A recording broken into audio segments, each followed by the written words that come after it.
Happy na ba ang lahat? Wow, mukhang napakasarap nga ng nasabing bagong campaign photo na ito ng SB19. Ang larawan ay mukhang bagong promotional campaign ng SB19 para sa Great Taste Premium Classic Coffee. Makikita rito ang 5 miyembro na may hawak na pulang Great Taste mugs habang nasa foreground ang mismong Great Taste Premium Classic Coffee Powder. Patay sa mga lumalabas na ulat, naging bahagi ng Great Taste Coffee x SB19 campaign ang grupo noong July 2026.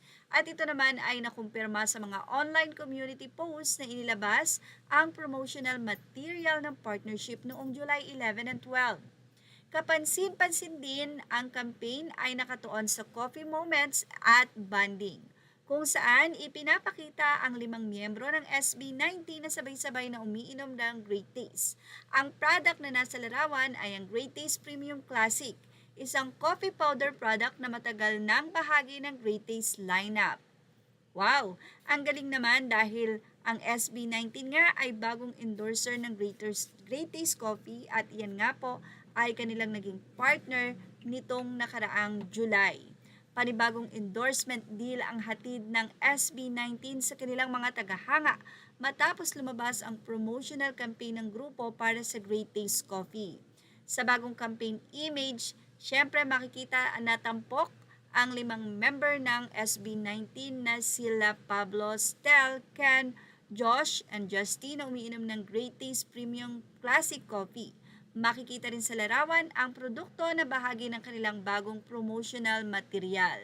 Naging usap-usapan agad ito sa 18 matapos lumabas ang mga unang promotional post noong July.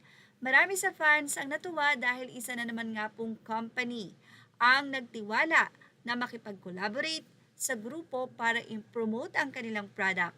Para sa mga tagahanga, dagdag ito sa patuloy na paglawak ng brand presence ng SB19.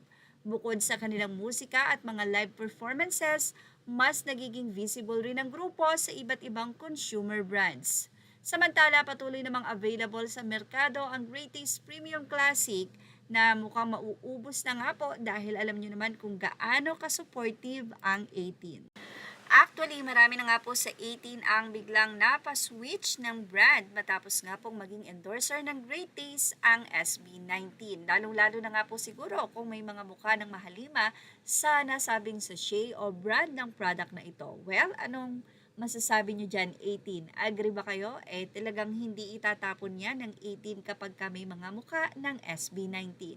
At yan ang ating Showbiz Top Update. Thank you for watching. Images are all credit to the rightful owners. Please like, share, and subscribe.